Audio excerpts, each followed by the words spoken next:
Extra Punch!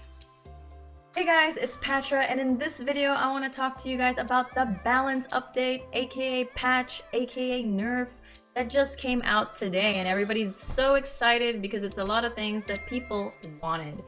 And we all knew this was coming because Ixar did tweet like a couple of days before that a patch was coming, and we were all just waiting for it, and today happened to be the day that they revealed it all. So let's get right into it. So the first class that got a nerf was Warlock, and it's to the card Fiendish Rites. So this one was a little bit surprising. I did not suspect Warlock was overpowered in any way, honestly. But I do think, like, after seeing all the other things that were nerfed, I do think this is fair because it seems to be that they are nerfing all the very strong Galakrond decks, which is all of them except for Priest, and nobody plays Galakrond Priest. It happens to be the worst one. So yeah, Warlock gets its only nerf, and it's to Fiendish Rites. It went from 3 mana to 4 mana, and with this, I would say, yeah, I'm okay with it. I don't mind it costing 1 extra mana. The next class is Warrior, and Warrior got 2 things nerfed, actually. The first one is something that everybody thought was very OP, very strong, and not surprised by this nerf at all. It's Scion of Ruin. And I did say this on my stream the other day, or a couple of days ago, that Scion of Ruin should definitely cost a little bit more. 3 mana, if you invoke your Galakrond twice, summon 3 3/2 rushes. Honestly, when I first played this card, I thought it was 5 mana because it reminded me of another card. It reminded me of an arena card. But yeah, I was just like, I can't believe this is 3 mana. It's so strong. And my chat was like, well, Patra, you do have to invoke it twice, but it's really not hard to invoke cards at all, especially if you run so many invoke cards in a deck. And of course you are going to because you're playing a Galakrond deck. So yeah, invoking wasn't hard. Scion of Ruin for 3 mana was just too good. So I'm glad to see that it got a little bit more expensive to 5. I got a little bit more expensive to 4 mana, and I think this might be the sweet spot for it. 5 mana might just not have seemed like 4 mana. I think might be very perfect for the card. And this is going to change up a little bit of things, like if you play Barista in your deck, Dragon Breeder. Dragon Breeder is a 2 mana 2/3 card that bounces the Scion of Ruin back. So in the past, you could play Scion of Ruin, Dragon Breeder, and play Scion of Ruin again for only 8 mana. Now it being 4 mana, Scion of Ruin, you can only do that play for 10 mana. So little things are going to change. Now you could play Barista and Scion of the Ruin, and that's it. Before you could play Barista, Scion of Ruin, Barista, and then Dragon's Breeder all in a turn, and that was just shoot me. Like, that was just so strong. So now, yeah, it's a little bit, the mana changes a few things up, and it's just not super OP anymore. It's still good, and that's where it should be. Ankar is actually the next card that got nerfed for Warrior, and I do very much agree with this. I also said this on my stream. I said 3 durability on this weapon is just insane. Like, Pirate Warrior just can get out of hand, especially, like, they just have these super aggressive starts sometimes, and especially if they have this weapon, because you're basically drawing 3 pirates from your deck. And I remember I even teched an Ooze in my deck, and I played Ooze against my opponent's Ankar, and they just played the pirate, which brought back the weapon again, which had 3 durability. So I was just like, no, stop. This just is too much value to draw 3 pirates from your deck. And if they get it back, they can draw 3 more. It's insane. So I'm very happy that it went from 3 to 2 durability. Like it. It's much more fair this way.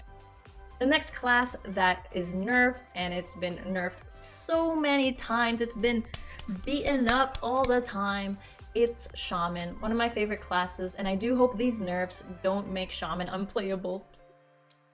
Okay, so the first card that got nerfed is Dragon's Pack. It went from getting a +3/+3 buff to now getting a +2/+2 buff. So before it would be 2 5/6 wolves with taunt, now it's going to be 2 4/5 wolves with taunt on the board. So if you're a warrior and you run Warpath in your deck and you have 10 mana, you can basically clear the Dragon Pack on board now, whereas before you couldn't. So I do agree, like, with this, Dragon Pack was just such a strong card. I remember when mine was already invoked, I was like, Patra, just play it. It's like these stats are insane. What is your opponent gonna do? Play its own dragon pack? Sure, but mine gets to attack next turn. So yeah, it was just such a strong card. The best way to deal with it was honestly flick for rogue, and another good way was, I remember just always spell breakering one of them and just leaving one up, but yeah, it still felt so bad, honestly. Such a strong card. Glad that it got nerfed a little bit. The next card that got nerfed for Shaman is Invocation of Frost, and it went from being 1 mana, insane, right? 1 mana to freeze a minion on your opponent's board and summon a 2/1 rush. It was so strong. So that going from 1 mana to 2 mana is a lot better. And also we saw crazy turns with this card with Zantimo. So Zantimo on turn 4 would play Zantimo for 3 mana and play Invocation of Frost on your opponent's minions, and if they had 3 minions, you'd basically summon 3/2/1 rushes, and it was just insane. So now you kind of won't see that until turn 5, if ever, so yeah. The next class to be nerfed is Rogue, the other Galakron deck that we always see on the ladder, and everybody's very happy with this nerf because a lot of people out there hate Apothecary. So Apothecary went from 4 mana to 5 mana, and yeah, I agree with this. Like, the rogue can get a little out of hand if they summon their Apothecary on turn 4 or turn 3, and I do agree that this nerf from 4 mana to 5 mana delays an extra turn to possibly draw your silence if you run it in the deck. I know I ran a ooze and a spellbreaker in my deck because of Apothecary. It was just so strong. So now delaying it for an extra turn is a lot better, and I agree with this. And if you're just a Smork deck, yep, it delays it for an extra turn, and that's just better for you also. The next card is a neutral card, and it is Dragon Queen Alexstrasza, and I am so happy with this nerf because Dragon Queen Alexstrasza can no longer discover itself. Yes! There's just been so many games that I've played. One time I even had 2 games in a day where my opponent discovered played Dragon Queen Alexstrasza and got another Dragon Queen Alexstrasza. I was just like, why is this happening to me? I'm so unlucky. And all you can do is just concede, because there's just no way you can just clear all that value unless you have like a Twisting Nether, a Zephyrus, a Brawl. I don't know, even a Brawl is probably not even good enough, honestly. So yeah, there's just nothing really you can do to such a strong board with Dragon Queen Alexstrasza turn into another Dragon Queen Alexstrasza. And I've even heard stories from some people saying they've gotten their opponents have gotten 3 Dragon Queen Alexstrazzas in a row. So yeah, really, really happy with this nerf that Alexstrasza can no longer generate itself. Moving on to Battlegrounds. Battlegrounds actually has a lot of heroes returning to Battlegrounds and hero powers being buffed. So let's talk about the first one. It's Shudderwock's hero power, Burbling. It went from 2 mana to 1 mana, and I never played Shudderwock because I just don't like the guy. But maybe now, seeing that it went from 2 mana to 1 mana, I might consider playing it. And it is a buff, and let's see if it is good enough to compete against the other heroes. The next hero I'm going to talk about is Queen Wagtoggle, and her hero power, which is Wax Warband, is now +2 attack to a random mech, demon, murloc, and beast. And this gives +2 to each and every one of these kind of types on your board, so that's pretty cool. We're going to be seeing some menagerie builds, but its old hero power, which was +1 health to a mech, demon, murloc, and beast, which just wasn't good enough. So I think the +2 attack is just exactly what Queen Wagtoggle needs to compete against the other heroes. So I'm excited to see this, and I hope she's good enough to, you know, be played. The next hero I want to talk about is Toki, and Toki's hero power, Temporal Tavern, now costs, it went from 2 mana to 1 mana, and it reads, refresh Bob's Tavern, include a minion from a higher tavern tier. Basically, that's her old hero power, right? And I know what you guys are thinking, isn't Blizzard being lazy? Why did they just give her back her old hero power? Why couldn't they just think of something new and fun? Well, here's the thing, I'm not too mad about it because Toki's old hero power was awesome and she was really strong before, and in a different meta, where it had a lot of weaker heroes, and now we have Rafam, we have Edwin, we have all these other heroes getting buffs. So I'm glad that Toki got back her original hero power, and let's see if she will be the reigning queen once again, or will she just be okay? Yeah. The next hero is Patches the Pirate, and he makes a return, and now his hero power is changed also. Instead of dealing 3 damage to 2 minions, it now deals 4 damage to 2 minions, and I don't really know like if that is even much of a difference. 1 more extra damage worth, that even gonna change much? Like Patches for me is still gonna be the same thing. It's gonna be good early game and mid game, and can you even squeeze your hero power in those areas? Maybe in the middle game, but in the late game it's probably just gonna be used to get rid of divine shields, so it's okay. The next hero I want to talk about is Pyramid, and he's making a return just like Patches, and now instead of giving a minion +2 health, he gives a minion +3 health with his hero power. And honestly, this is okay. At first I thought this was bad, and but +3 is a little bit more. I mean, obviously it's a little bit more than +2, but I think +3 is good enough to be a hero power.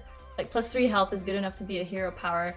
You could just keep buffing this one really tanky guy, like you know that demon that gets like a lot of health depending on how much life you have left? What if you just like basically make lots of minions that look like that because you have this hero power? So I don't know, we'll see. And if you're competing against a Pyramid on your in your lobby, you probably want to poison, because that's just pretty tanky minions, I would say.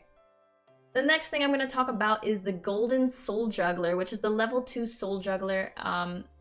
This minion, some would say got a nerf, and some would say got a buff. I'm kind of leaning towards that it got a buff, because before it would deal 6 damage. Well, when a demon died, it would deal 6 damage to a minion, to 1 minion. Now, if a demon dies, it will deal 3 damage to 2 different minions. And I suppose if there's only 1 minion left of your opponent on the board, it will deal 3 damage and the 3 damage to the same minion. But now being 3 damage split into 2, late game this is going to be better for actually taking off divine shields. It's kind of like an infinite Patches hero power. Just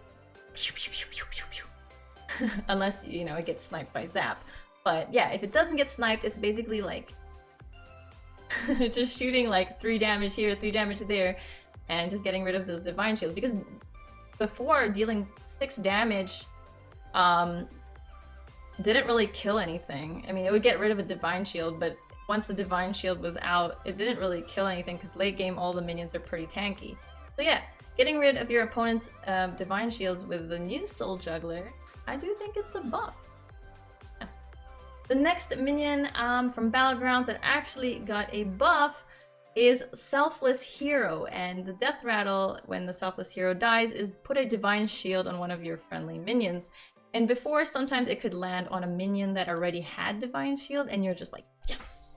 If it was your opponent's, obviously you're like, yeah, I'm so lucky. But if it was yours, you're like, come on, why? But yeah, now it's always gonna land on a minion that doesn't have divine shield, and I think that's really good. Now people are just gonna snap pick Selfless Hero. Yeah, so is this going to be a Selfless Hero meta? So with that being said, all of this is pretty exciting. I do think that Battlegrounds is gonna be so much fun. There's just so many heroes to choose from. You're most likely just never gonna even play a bad hero anymore. Everyone's probably decent, or you're gonna at least have a good choice of a hero now. There are just so many, and I just can't wait to play what Battlegrounds will be like. And with Ladder, I think with all the best decks getting a nerf, we're gonna start seeing other decks shine that couldn't before. So like Beast and Hunter maybe, and Paladin. But yeah, we'll see. I'm not the best predictor at these things, but it's all exciting because we like change.